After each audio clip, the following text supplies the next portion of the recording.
Ini adalah asymmetris war, real ada. Kenapa? Karena radikal terorisme akarnya adalah ideologi. Ini virus yang bisa memapar siapa saja, tidak melihat suku, ras, agama, tidak melihat profesi, bahkan tidak melihat kadar intelektualitas seseorang. Seorang jenderal, seorang profesor kena virus radikal ini, goblok mendadak, saya jamin. Yang waras tidak boleh mengalah terhadap mereka para pencoleng-pencoleng agama yang menjadikan agama sebagai alat politik.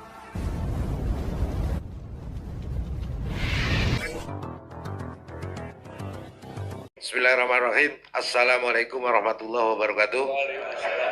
Salam sejahtera untuk kita semuanya yang kami hormati, para kiai, para masyayikh, dan para narasumber, hadirin sekalian yang berbahagia. Semoga Allah memuliakan kita semuanya, mencerahkan dalam diskusi ini sesuatu yang baik, yang positif, yang solutif, dan tentunya berguna untuk kita semua, masyarakat, bangsa, dan negara.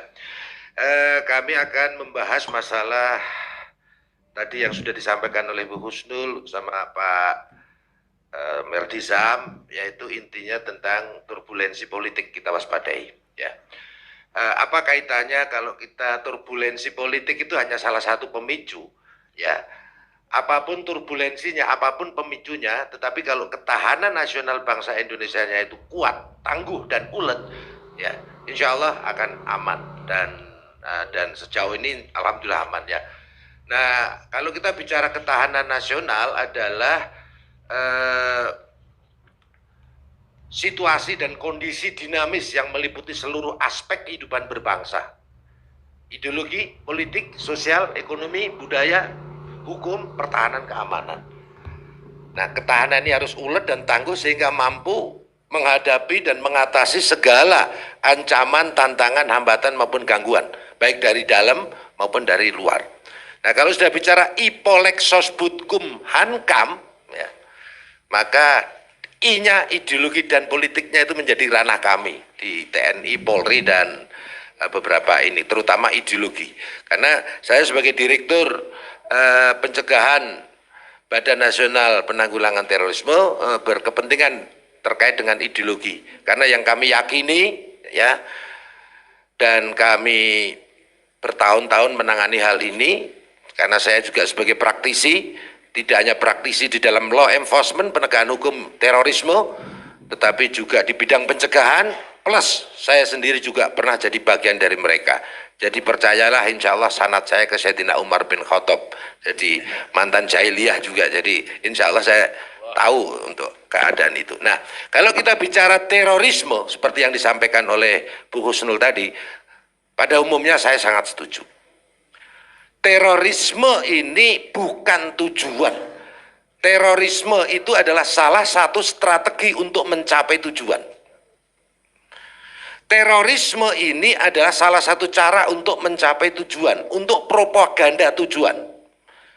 Tujuannya adalah terorisme yang dilatar belakangi oleh radikalisme atau ekstremisme dalam terminologi asing. Nanti akan banyak pertanyaan, orang Islam kan boleh radikal? Ya. Orang Islam boleh fundamental? Ya. Karena radikal dalam arti redik, mengakar, kita wajib untuk out of the box, berpikir substansial, mengakar, mendasar, tetapi jangan menjadi isme. Kalau menjadi isme, ya, maka akan menjadi berkonotasi negatif yang mengarah kepada terorisme. Sekali lagi, terorisme dijiwai oleh radikalisme. Nah, radikalisme dan terorisme kalau dalam bahasa hukum, di dalam Undang-Undang Nomor 5 tahun 2018, yang breakdownnya pada PP Nomor 77 tahun 2019, di situ disingkat radikal terorisme. Ya, ini sejatinya tujuannya adalah gerakan politik kekuasaan. Sekali lagi, tujuannya adalah gerakan politik kekuasaan dengan memanipulasi, mendistorsi, dan mempolitisasi agama yang endingnya untuk kekuasaan dan ingin mendirikan negara agama menurut versi mereka. Nah, ini bisa terjadi kenapa? Ya, karena kalau sedikit tadi disampaikan oleh Bu Husnul, saya sangat mendukung, sedikit kita mundur, ya, kita 77 tahun merdeka. Ya, tapi sekali lagi saya sangat sepakat, merdeka kita merdeka dari kolonialisme, tapi belum merdeka dari neokolonialisme atau new kolonialisme, kolonialisme bentuk baru. Pasca kemerdekaan atau pasca Perang Dunia Kedua, berdirilah PBB atau UN. Kemudian diikuti ya kemerdekaan negara-negara jajahan atau dunia ketiga. Ya, praktis tidak ada lagi kolonialisme. Di satu sisi, negara-negara dunia ketiga bangkit membangun jiwa nasionalisme, termasuk jiwa religiositas, nanti biar didalami oleh Kiai Said, ya, untuk membangun kemajuan bangsanya. Di sisi lain, negara-negara adidaya maupun adikuasa tidak akan rela melepaskan hegemoni maupun superioritasnya, ya, supaya negara-negara bekas jajahan tadi tetap depend on, ketergantungan. Maka jiwa nasionalisme yang sedang tumbuh dan berkembang di negara-negara dunia ketiga yang mayoritas muslim, ya, dibuatkan, disebarluaskan antitesa nasionalisme, kontra nasionalisme, yaitu transnasionalisme. Liberalisme, kapitalisme, sekularisme, ya, komunisme, marxisme, ya, leninisme, khilafahisme, wahabisme, ya, sehingga apa? Negara-negara dunia ketiga tadi tidak sempat membangun, terjadi konflik, ya, sehingga tetap ketergantungan terhadap negara-negara kolonial atau adidaya adikuasa tadi. Ini yang menjadi permasalahan. Nah, kemudian makanya zaman Orde Lama kan kita ada anti neolib kan begitu ya, zaman Bung Karno ya. Sayangnya waktu itu tidak ada undang-undang anti subversif. Ya. Kalau nggak salah, mohon dikoreksi kalau salah. Sehingga apa? 2 dekade 1945 sampai 1965 terjadi paling tidak 15 kali pemberontakan yang ingin mengganti ideologi negara Pancasila. Mulai dari DITI Kartosuwiryo, PKI Madiun, PRRI, Permesta, RMS Republik Maluku Selatan, ada juga Batalion 426 dan banyak lagi, puncaknya G30 SPKI. Nah, kemudian Orde Baru harapannya kekurangan Orde Lama bisa diperbaiki. Tetapi apa yang terjadi? Ya, undang-undang anti subversif ada, stabilitas terjamin, tetapi tadi yang disampaikan Bu Husnul betul, liberalisme, kapitalisme, sehingga muncul ketidakadilan sosial, kesenjangan sosial, termasuk muncul oligarki, ya, 1% menguasai kekayaan. Itu zaman mana? Zaman kapan? Mulai Orde Baru. Nah, ini yang harus adil, kita harus fair, kan gitu. Nah, oke, kemudian Orde Reformasi. Begitu Orde Reformasi, ya, harapannya kekurangan Orde Lama, kekurangan Orde Baru dibuang. Kelebihan Orde Lama, kelebihan Orde Baru digabungkan untuk menjadi Orde Reformasi. Apa yang terjadi? 1, undang-undang anti subversif dicabut sehingga stabilitas goyah. Ketahanan nasional goyah. Diikuti digitalisasi, kemajuan teknologi, ya kan? Diikuti perkembangan demokrasi, tapi demokrasinya bukan lagi demokrasi Pancasila. Saya sepakat sama Bu Husnul, tapi liberal. Makanya Pak Jokowi sendiri kan ngatain liberal ya kita. Ketika diwawancara oleh Karnelias itu kan, kita dulu sangat liberal. Ya. Kenapa? Karena Undang-Undang Dasar diamandemen. Betul?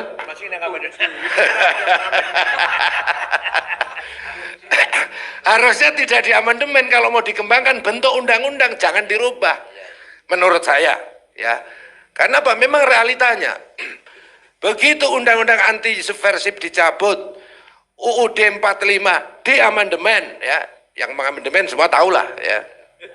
Ya, sekolah di Amerika juga ya tadi. Ya. Nah, akhirnya apa? Diikuti oleh masifnya ideologi-ideologi transnasional yang tadinya silent, sekarang jadi masif. Ya, untung, kita beruntung Bapak Ibu semua. Masih ada beruntung. TAP MPRS nomor 25 Romawi tahun 66 tidak dicabut. yaitu larangan terhadap ideologi komunisme, Marxisme, dan Leninisme, justru dikuatkan dengan Undang-Undang Nomor 27 tahun 99. Jadi kalau nanti ada, ini sebentar lagi ada isu-isu ini, ya September kan, kebangkitan PKI, kebangkitan komunis, ya yakinlah Bapak Ibu, semuanya insya Allah itu hoax semuanya. Kenapa? Karena memang ini sengaja digelorakan, ya. Kelompok radikalisme ini baik kanan maupun lainnya, liberalisme, kapitalisme itu lainnya, radikalisme kanan itu yang mengatasnamakan agama, kalau kiri insya Allah udah tuntas. Nanti kalau kelompok-kelompok ini kan selalu begini ya, karena tujuannya gerakan politik tadi, sementara mereka masih minoritas, ya survei kami Bu, ini survei benar Bu kalau kami Bu, insya Allah Bu, halalan toyiban, ya waktu itu kami survei, di tahun 2020 kebetulan saya lama di Densus, kemudian di Agustus 25 kami ditarik ke BNPT, kemudian kita survei bersama Alfara, kemudian ada beberapa dari BPET MUI juga, kemudian dengan Nazarudin Umar Foundation, respondennya ada 14.000 ya, kurang 3, mohon maaf, 14.000 kurang 3 ya, waktu itu ada 13.000 sekian lah. Kemudian margin of errornya 0,7% ya, menunjukkan data terjadi penurunan. Alhamdulillah ini mungkin karena hikmah dari COVID-19 atau hikmah dari wabah pandemi. 2019 indeks potensi radikalisme yang menjiwai aksi terorisme tadi ada di angka 38,4%. Bayangkan itu dari seluruh penduduk Indonesia. Kalau kita bicara indeks potensi radikalisme itu, pertama, mereka sudah anti Pancasila dan pro ideologi transnasional. Mereka sudah takfiri dengan mengkafirkan orang lain yang berbeda, termasuk mengkafirkan negara ini. Yang ketiga, mereka sudah intoleran terhadap keragaman maupun perbedaan. Mereka sudah anti terhadap pemerintahan yang sah. Sekali lagi, anti di sini bukan berarti kritis dan bukan berarti oposisi. Di era demokrasi oposisi boleh, oposisi yang konstruktif, yang membangun, yang menjadi check and balancing.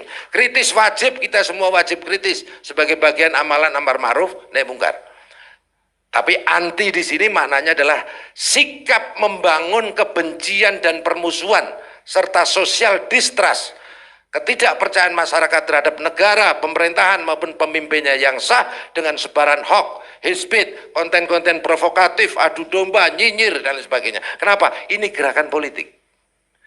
Gerakan politik karena kekuatannya tadi 38,4% di tahun 2019, di tahun 2020, 2021 turun alhamdulillah di angka 12,2 ya.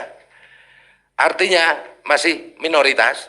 Tetapi agenda besarnya mereka adalah merebut kekuasaan dengan ingin mendirikan negara agama menurut versi mereka.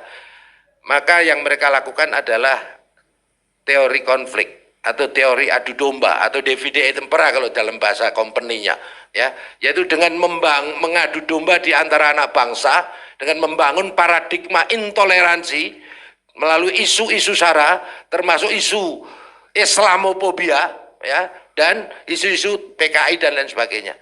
Ya, anti Islamophobia boleh di Amerika karena Islam minoritas. Tapi kalau di Indonesia itu nggak ada Islamophobia.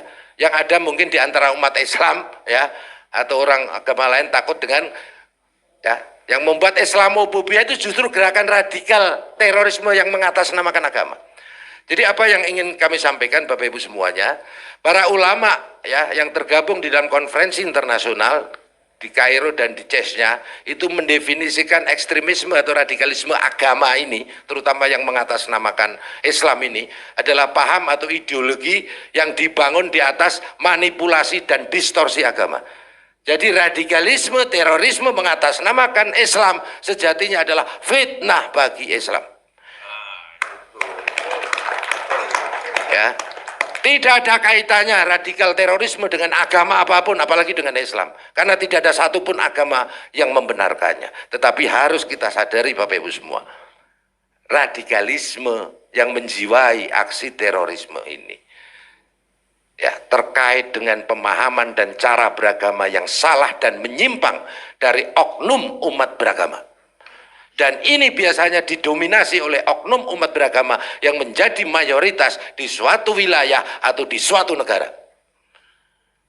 Ya kebetulan di Indonesia itu mayoritas Muslim. Ya, terlepas tadi ada teori tadi disampaikan Bu Husnul, monggo ya. Kebetulan aja Muslim mayoritasnya, sehingga semua tahanan teroris yang kami tangkap dan kami proses hukum KTP-nya Muslim. Saya nggak akan mengatakan Islam, karena Islam yang kita yakini apa ki? Al-Islamu ya'lu wala yu'lang alaih. Nah, gitu. Al-polisi al-dinsus ya. Ya. Artinya apa? Artinya kalau kita bicara terorisme di Tolikara yang membakar masjid, pelakunya siapa? Oknum yang beragama Kristen, di sana mayoritas Kristen. Kita bicara terorisme di New Zealand yang memberondong jamaah masjid yang sedang sholat Jumat, sehingga 56 insya Allah syahid, adalah warga negara Australia, pelakunya adalah oknum yang beragama Kristen, di sana adalah mayoritas Kristen. Kita bicara terorisme di India, ya, oknum yang beragama Hindu, di sana mayoritas India. Kalau di Sri Lanka ada macan Tamil, terorisme separatis, itu oknum yang beragama Hindu. Kita bicara di Myanmar, Rohingya, korbannya justru umat Islam. Ribuan umat Islam harus eksodus nyebrang ke Bangladesh. Karena apa? Karena akibat provokasi dari oknum biksu yang sangat radikal, yang sangat rasis dan lain sebagainya. Nah, jadi tidak ada kaitannya sekali lagi radikal terorisme dengan agama apapun, karena tidak ada satupun agama yang membenarkannya. Justru ini adalah menjadi fitnah di dalam agama. Kenapa? Karena bertentangan dengan nilai-nilai luhur agama yang mewajibkan rahmatan lil alamin, mewajibkan akhlakul karimah, mewajibkan mentaati dan mencintai bangsanya, mewajibkan menghormati dan mentaati hukum serta pemimpin maupun pemerintahan sah. Kemudian mereka mengadu domba di antara anak bangsa dan memunculkan Islamophobia. Radikalisme terorisme ini yang memunculkan Islamophobia. Dan ini kalau dibiarkan Bapak Ibu semua akan menimbulkan konflik di suatu negara, terutama di negara-negara Muslim seperti yang terjadi saat ini. Sebelum terjadi konflik selalu didahului oleh masif dan maraknya radikalisme dan terorisme mengatasnamakan Islam. Kemudian terjadi kolaborasi dengan pihak-pihak yang anti pemerintahan yang sah, terjadi intervensi asing.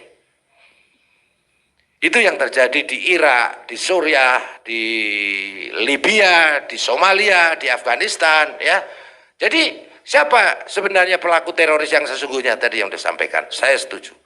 Ya, ini adalah proxy war.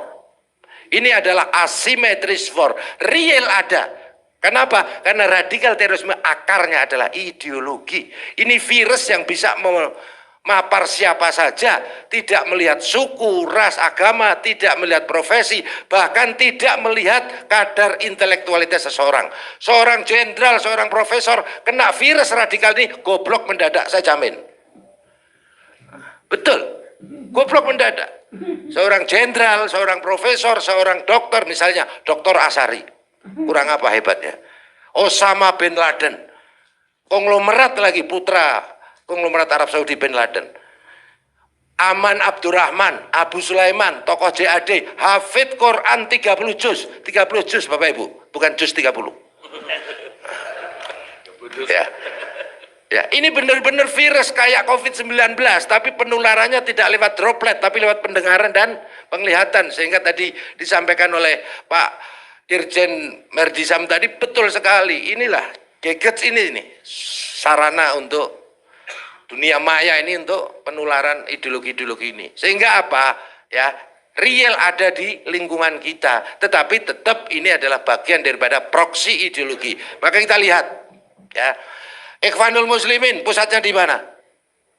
Inggris, Pak. Dulu di Mesir, begitu Nursi jatuh, pindah ke Induk Semangnya, Inggris. Hizbut Tahrir pusatnya di mana?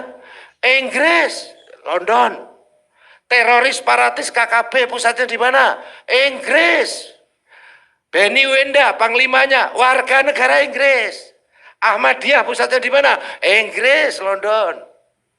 Apalagi Syiah yang radikal, yang anti sahabat, makanya disebut Syiah London, karena pusatnya di London.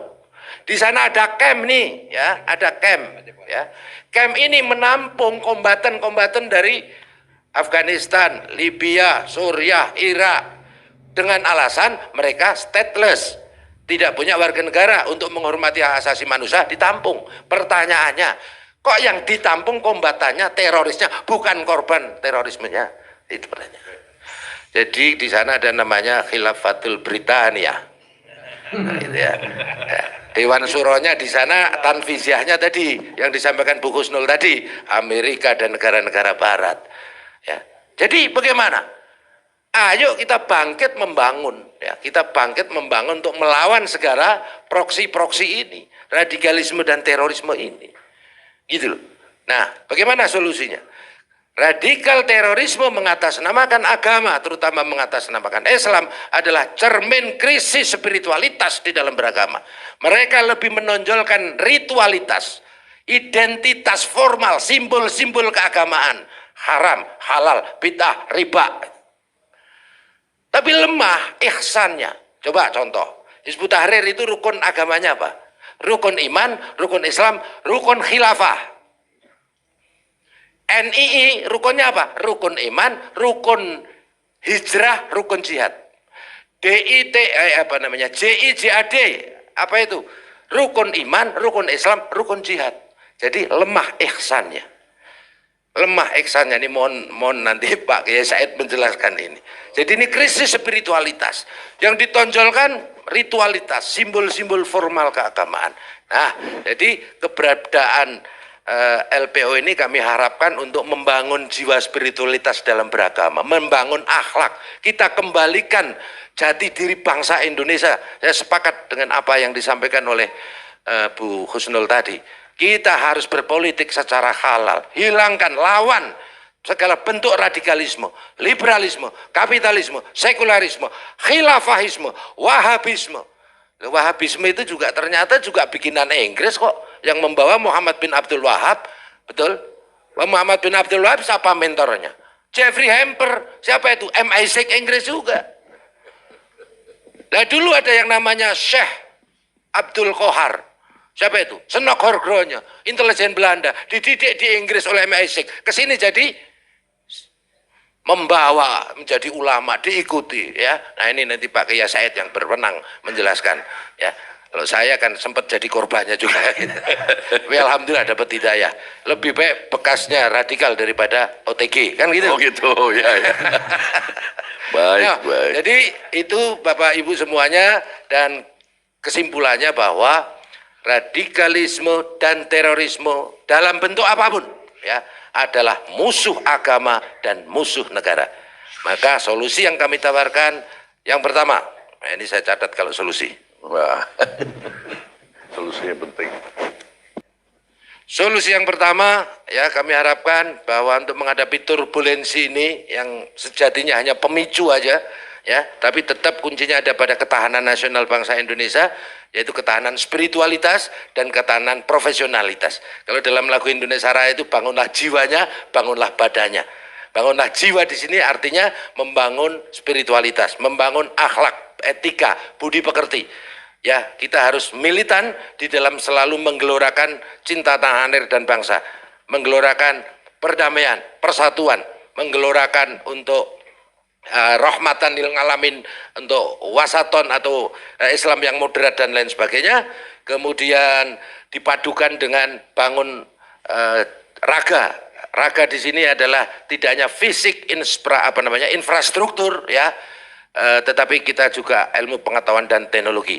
Dan saya tadi juga sedikit ya, Indonesia atau Islam itu kan pernah jaya ketika Abbasiyah kalau nggak salah. Ketika zaman Abbasiyah, Islam itu pernah jaya ya. Ya ada Ibnu Rus, Ibnu Sina, ya Ibnu Khaldun segala macam. Kalau tidak salah itu menggabungkan antara spiritualitas dan kognisi, ilmu pengetahuan dan teknologi. Saya itu ada Asy'ariyah sama ada Mu'tazilah digabungkan gitu loh. Nah itu kita harapkan kita bangkit untuk membangun jiwa dan raga, spiritualitas dan ilmu pengetahuan serta teknologi. Dan yang terakhir, kalau NU jaya itu ketika kembali ke khitoh, Muhammadiyah jaya kembali ke khitoh, dan ormas-ormas Islam lainnya kembali ke khitoh akan jaya, karena itu berangkat dari filosofi para founding father dan founding sister. Nah, biar nggak dikritik sama beliau. Founding father. Maka khitohnya Indonesia itu adalah kembali kepada amanah founding father dan founding sister, yaitu konsisten terhadap konsensus nasional, yaitu Pancasila, Bhinneka Tunggal Ika, NKRI, dan UUD 45. UUD 45 loh, bukan UUD NRI 45.